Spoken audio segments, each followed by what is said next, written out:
Buenos días a todos. Muchísimas gracias por venir al Congreso. La verdad es que estoy encantada de estar aquí y más encantada estoy de presentar a nuestro conferenciante de este 15 Congreso Nacional de Periodismo Ambiental, que es ni más ni menos que el escritor Julio Llamazares. Muchísimas gracias, Julio, por venir, que nos va a ofrecer una conferencia bajo el título de Bennett y yo, distintas formas de mirar el agua. Si hay algo que ha caracterizado desde siempre las obras literarias de Julio es su pasión por el medio ambiente, por la conservación y muy en concreto por el agua, que está tan ligado tanto a su vida literaria como a su vida personal. Así que muchísimas gracias, Julio, y cuando quieras, pues nada, encantados de tenerte por aquí. Un aplauso para él.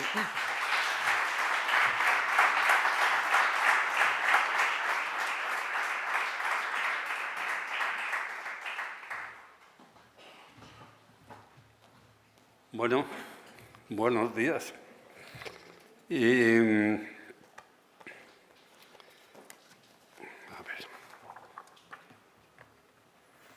no voy a estropear nada lo que hay aquí, ¿no? Del ordenador. Bueno, buenos días. Yo seguramente voy a hacer una nota, no digo disonante, pero sí extraña en este congreso sobre el agua.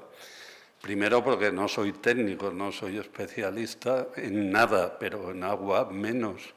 Aunque, como decía Rosa Tristán, que es la culpable de que esté aquí hablándoles, toda mi vida ha estado no solo vinculada,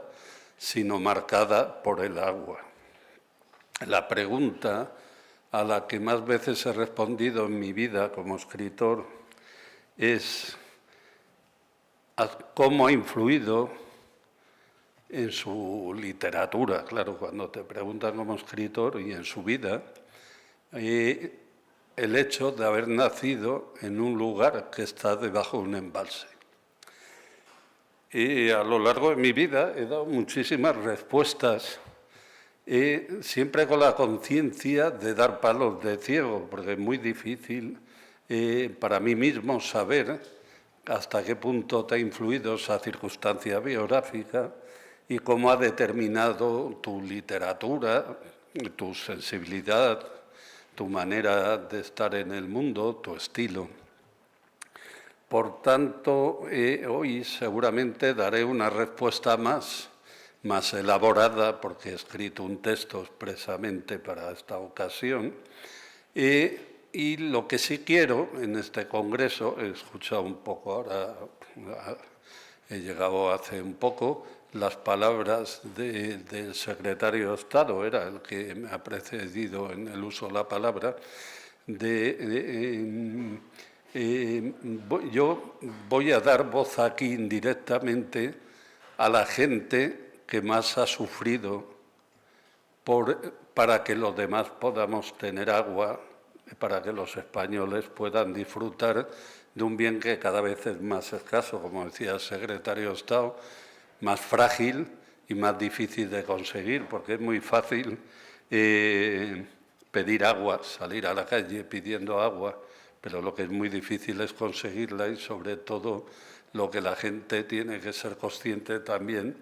es de lo que cuesta el agua, no solo en términos económicos, sino en términos morales, sentimentales, ambientales, puesto que estamos en un congreso de periodistas ambientales. Recuerdo una vez que fui a dar una conferencia a Murcia,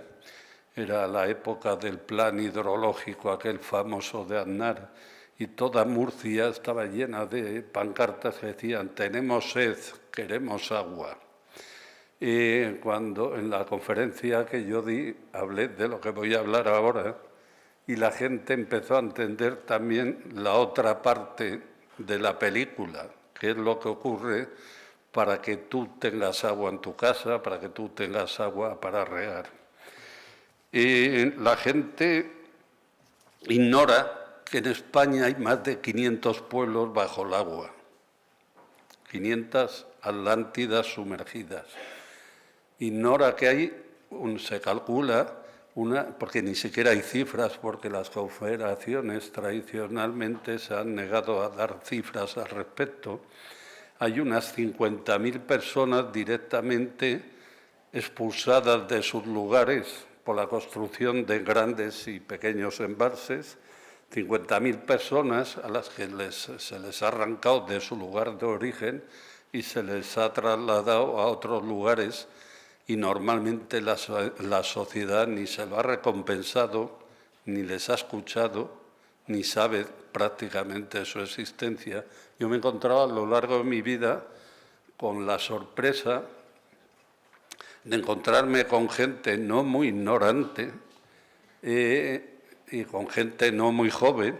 que ignoraba que debajo de los embalses había pueblos. Pero gente, hace un par de años, con una periodista que me entrevistaba al lado de un embalse, del embalse que tapa el pueblo en el que yo nací, y se enteraba, una periodista con la carrera de periodismo y con una carrera universitaria, se enteraba de que había pueblos debajo de los embalses en ese momento. Por tanto, no es tan extraordinario lo que estoy contando, y que eso también es la memoria histórica del país. La gente a la que le truncaron la vida por la mitad para que los demás tengamos acceso a abrir el grifo y que salga agua, que podamos regar, que podamos vivir en último término. Yo voy a hablar, he escrito un texto, yo no soy un conferenciante, solo soy un escritor. Recuerdo siempre que me veo en esta tesitura una anécdota de Hemingway, que le llamaron para dar una conferencia en una universidad americana y dijo: perdone, yo soy un escritor, yo no sé de nada. Te puedo saber escribir mejor o peor, pero no tengo ninguna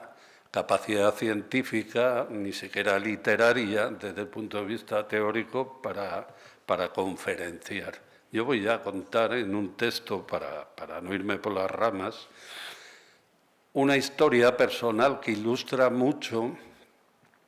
esto que venía contando de las distintas formas que hay de mirar el agua en una sociedad como la española, que no solo la mirada de los que quieren agua para regar y la de los que se ven expulsados de sus lugares de origen para que los otros rieguen. Una cuestión que ha dado a veces, como en el caso Riaño, que muchos recordarán, lugar casi a enfrentamientos, enfrentamientos como los que ahora estamos viviendo por otros motivos en las calles de España. La particularidad de que la presa que sepultó el valle en el que estaba el pueblo en el que yo nací y otros varios pueblos más que quedaron sumergidos, la particularidad de que el ingeniero que hizo la presa fuera también escritor, y un escritor muy conocido y muy importante en la literatura española del último medio siglo, Juan Benet, me ha llevado a hacer esta reflexión que os voy a leer. Y de ahí el título, Benet y yo, distintas formas de mirar el agua, que dio origen a mi penúltima novela, que es una novela en que hablo de esto y que se llama así, Distintas formas de mirar el agua. Hay distintas formas de mirar el agua. Depende de cada uno y de lo que busque. También de la propia historia, de la peripecia biográfica personal o colectiva, de la necesidad o de la abundancia de agua en una región o país concretos,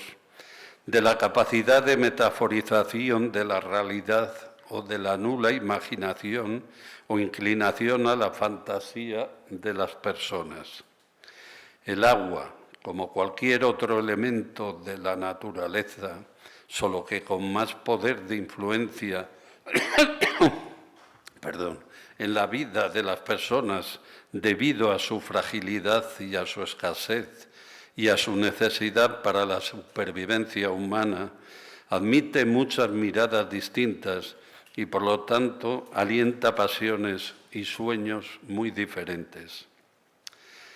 El sueño de Juan Benet, escritor y constructor de presas hidráulicas, entre ellas la que sepultó mi pueblo, fue siempre el de convertir España en una red de ríos comunicados entre sí, merced a grandes trasvases, de manera que el agua del norte llegara al sur del país, más necesitado de ella por su menor pluviosidad. Si yo fuera presidente del Gobierno, escribía Benet en una recopilación de textos técnicos de 2009 para el Colegio Oficial de Ingenieros de Caminos, Canales y Puertos de Murcia, titulada a imitación de un programa de la televisión de entonces, si yo fuera presidente, la hidráulica como solución a las necesidades hídricas. Si yo fuera presidente, mi ejercicio se señalaría por el intento, coronado por el éxito, de corregir mediante la hidráulica el desequilibrio hídrico español de una vez y para varias generaciones. Visto así, el sueño de Juan Benet es intachable en tanto que propone el reparto entre todos los españoles de un bien escaso como es el agua, sueño que sería perfecto si a cambio de ello... Vale, gracias. Muchas gracias. No. Si toso para significarme, no creas.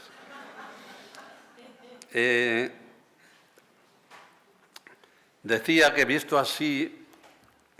el sueño de Juan Benet es intachable en tanto que propone el reparto entre todos los españoles de un bien escaso como es el agua, sueño que sería perfecto si a cambio de ello las regiones productoras de otros bienes, precisamente por su situación geográfica, también lo repartieran con los que les dan el agua, algo que hoy por hoy no sucede. Aparte de que desde el punto de vista medioambiental existen más que fundadas dudas sobre la bondad del sueño benetiano,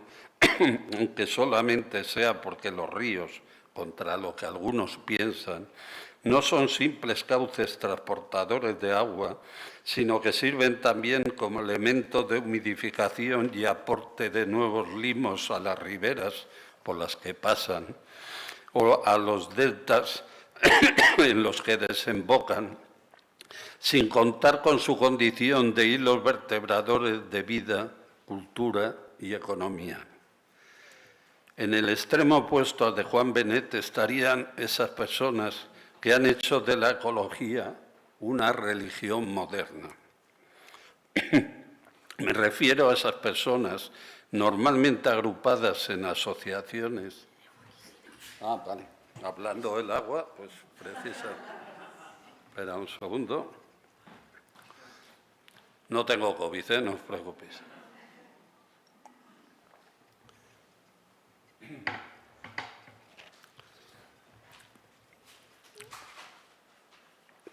En el extremo opuesto, decía de Juan Benet, estarían esas personas que han hecho de la ecología una religión moderna. Me refiero a esas personas normalmente agrupadas en asociaciones, unas más radicales y otras más moderadas, que con el pretexto de respetar la naturaleza, incluso cuando ésta no nos respeta a nosotros, mantienen una postura extremadamente conservadora respecto de los ríos y otros aportes de agua, que les lleva a oponerse incluso a aprovechamientos de estos indispensables para las poblaciones de alrededor. Es otra forma de ver el agua, de mirar ese elemento que por indispensable y difícil de conseguir a menudo, solo la naturaleza la produce cuando y donde le parece, no es tan caro como debería. Quiero decir, tan cuidado y aprovechado como su valor demanda. Entre esos dos extremos, el del soñador ingeniero Juan Benet y el de los conservacionistas más radicales. Hay mil maneras de mirar el agua, desde la juvenil y romántica que llena la cabeza de fantasías y toladas en expresión del escritor Antonio Pereira, a la fantástica y literaria de un viejo vecino mío ya fallecido, un campesino llamado Ovidio, de aspecto más cercano al de Sancho Panza que al de Don Quijote, pero que sostenía, como la cosa más natural, que el agua se duerme por las noches. El que se dormía era él mientras esperaba el turno para regar sus prados tumbado al lado de las acequias. Desde la melancólica de los enamorados parisinos o venecianos, esos que tiran las llaves de sus candados de amor al Sena o a los canales de la laguna de Venecia desde los puentes, a cuyas barandillas los sujetan con grave riesgo para estos últimos, a la utilitaria de los agricultores de cualquier lugar del planeta. Todas son igual de reales, por más que algunas nos parezcan más fantasiosas. En medio de todas ellas, pero alejadas de las dos extremas, la de quienes contemplan el agua como un bien a aprovechar a toda costa, incluso a cambio de violentar la naturaleza y si hace falta la vida a las personas, y la de quienes lo consideran algo sagrado y por lo tanto tan intocable como si fuera una divinidad. Mi forma de mirar ese líquido elemento que tantas pugnas y discusiones provoca es, como corresponde a mi condición, más literaria que materialista, lo cual no quita para que al mismo tiempo comprenda tanto su dimensión real como su consideración política y económica. Esta última comencé a entenderla muy pronto, cuando el pueblo en el que me nacieron fue borrado de los mapas por un embalse del río, junto al que aquel había surgido hacía posiblemente un par de milenios. Mi corta edad por aquellos tiempos, años 60 del siglo XX, junto a la circunstancia de que mi familia se trasladó a vivir a otro sitio antes de que comenzaran las obras, por lo que yo ya no las presencié, no impidió que entendiera la tragedia que para los vecinos de Begamián y de las otras 7 aldeas vecinas a los que la presa del río Porma expulsó de sus casas y arrancó bruscamente sus raíces, entendimiento que sería más preciso cuando pasados algunos años, no muchos, pude ver y hasta tocar los esqueletos de aquellos antiguos pueblos, merced a una circunstancia poco habitual como fue el vaciado completo del embalse para proceder a una revisión de la presa. Los poemas que escribí en aquellos días y que no llegaron a fructificar en libro, tan fuerte era mi emoción, y la historia que rodamos en aquellos escenarios tremebundos, aprovechando su breve vuelta a la realidad para integrarla en una película que se estaba filmando en aquel momento, El Filandón, de José María Martín Sarmiento, son las pruebas de ese entendimiento y de la conmoción dramática en la que me sumergió. Hasta entonces yo sabía que el agua había anegado mi pueblo y otra media docena como él, sepultado para siempre sus paisajes y los recuerdos de sus vecinos, no así los míos, pues me fui de él tan pequeño que ni siquiera alcancé a tenerlos, para regarlos de otras personas, pero ignoraba hasta qué punto sus efectos destructores habían sido tan importantes. Fango, paredes rotas y desventradas, tejados alejados como barcos de sus sitios primitivos, casas caídas, puertas podridas y rotas, objetos enterrados en el lodo que reaparecían al revolver en él. El paisaje de Begamián estaba más cercano a la visión de una película de terror que a la placidez que sugieren cuando están llenos esos embalses que enmarcan normalmente montañas y paisajes hermosísimos por cuyas carreteras los automovilistas pasan contemplándolos con admiración. Mi conmoción a raíz de aquella visión, una conmoción visual, pero también estética y literaria, coincidiría en el tiempo con la recuperación por el gobierno español de la época, años 80 del siglo XX, recién cobrada la libertad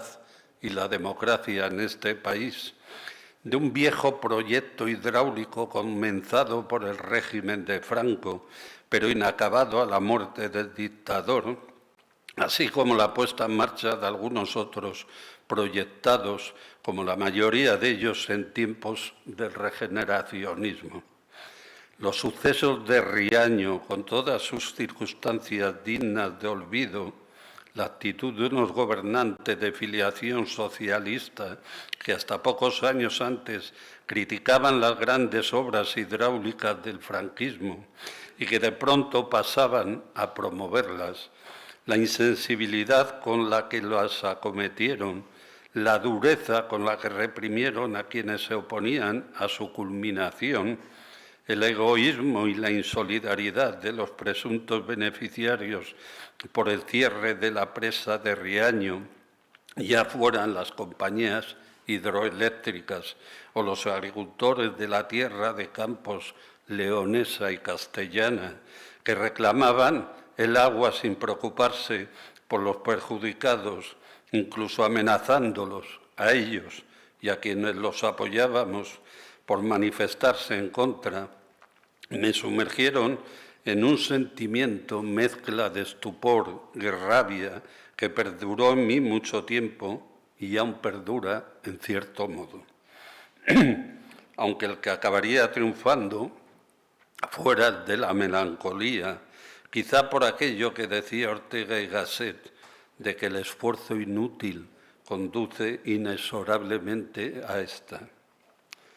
Por aquellos años también conocí en Madrid al autor de la presa bajo la que desapareció mi pueblo.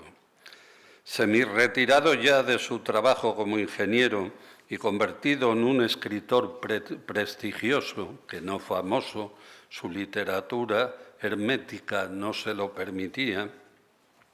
Juan Benet se había vuelto una figura con una gran influencia en la vida literaria y política española.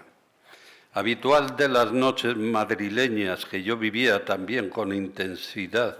recién llegado de mi provincia, todo me resultaba atractivo. No tardamos mucho tiempo en conocernos, ya que teníamos algún amigo común y frecuentábamos los mismos cafés y bares de copas. Ella sabía de mi existencia y sentía curiosidad, por lo que yo no tardé en saber,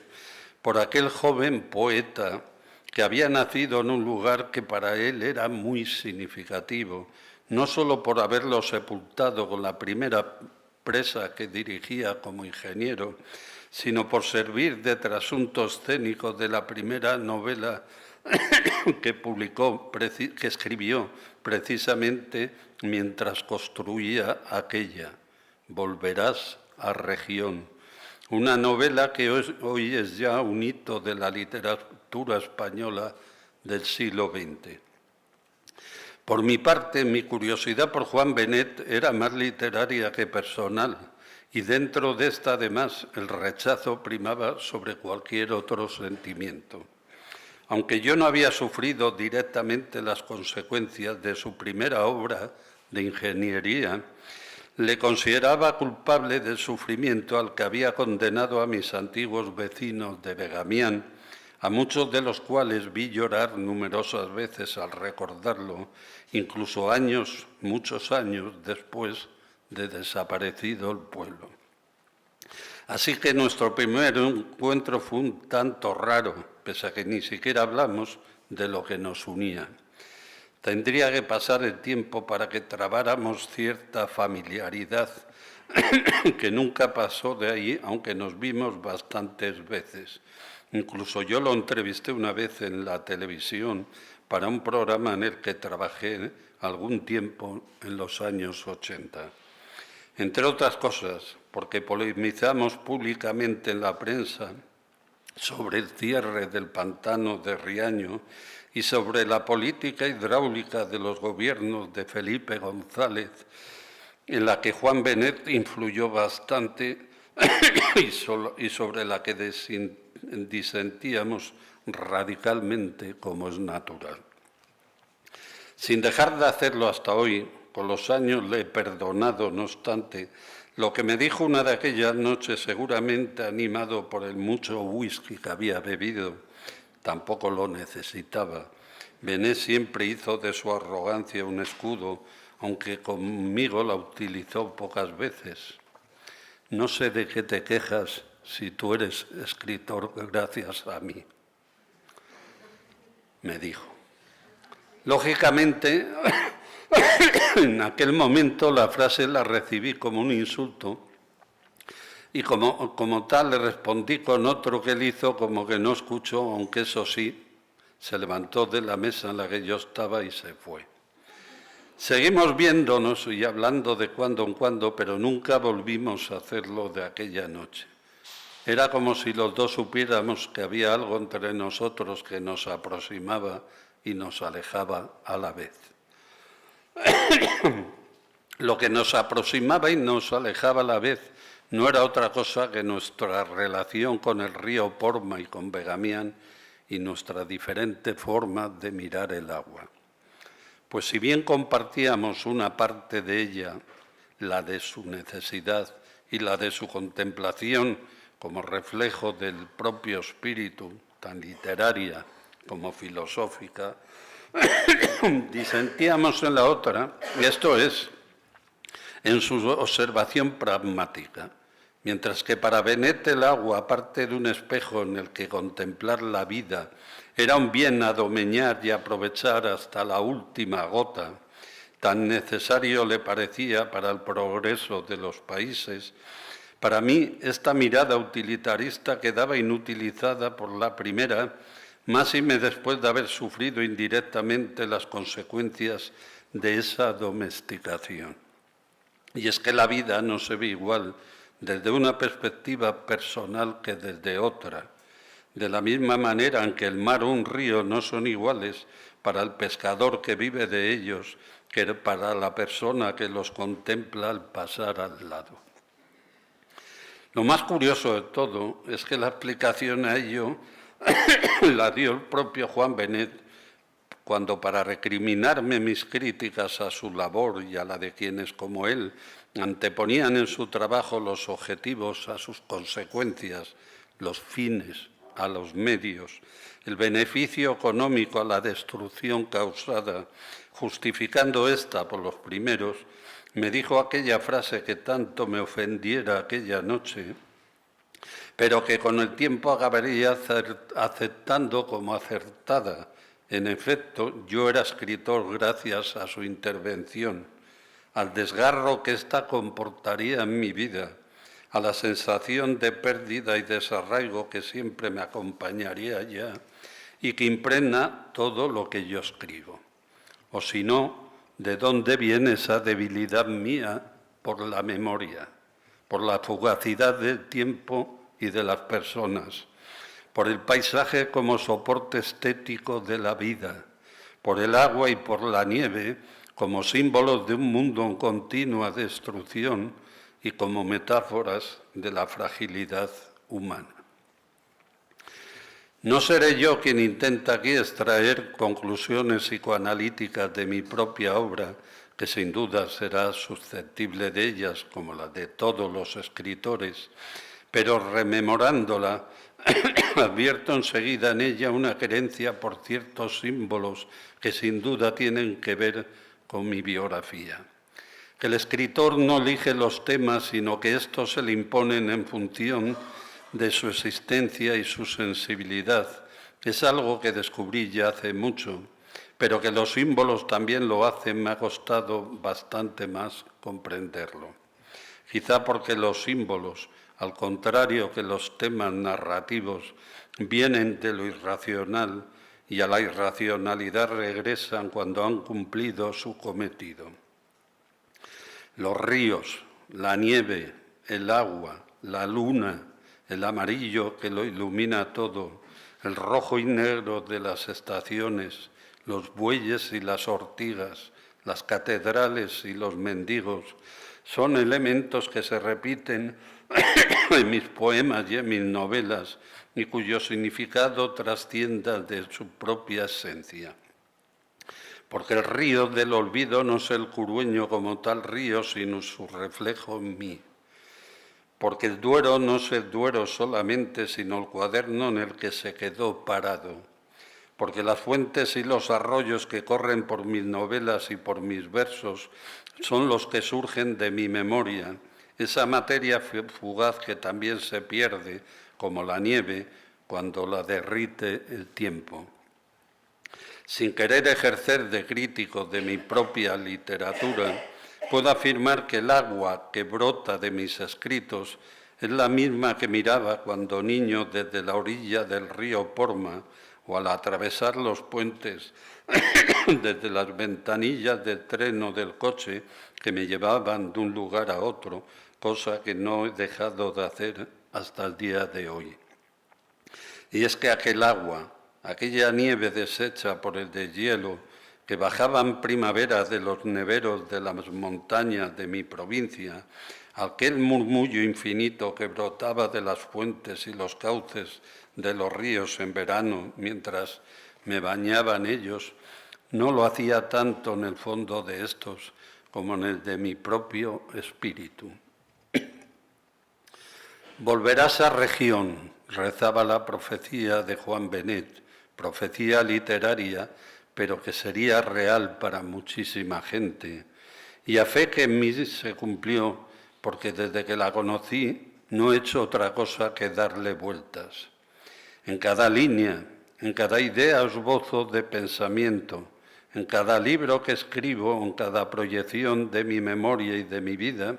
está presente esa profecía, y no porque lo desee, como le ocurre a muchas personas.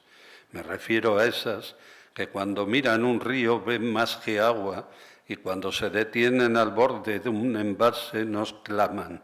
¡qué bonito! Esas personas para las que los pantanos esconden mucho dolor y mucha desgracia, pese a que en su generosidad comprendan que a veces es necesario sacrificio de unos para que otros puedan vivir mejor. Sin ser tan generoso como ellas y sin sentir la profecía de Juan Benet como literaria, al contrario, cada vez me parece más acertada, como la afirmación que hizo de mi relación con él la noche en que nos conocimos. Yo, por mi parte, sigo mirando el agua como hice siempre,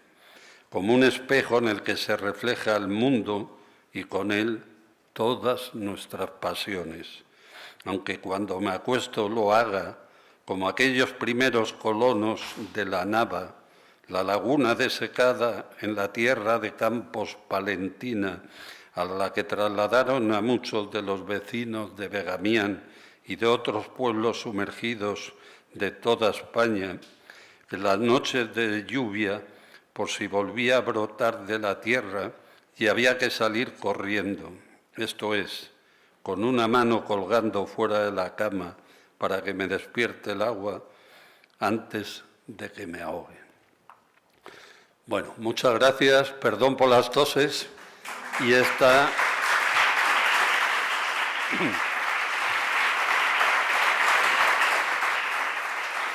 Bueno, gracias.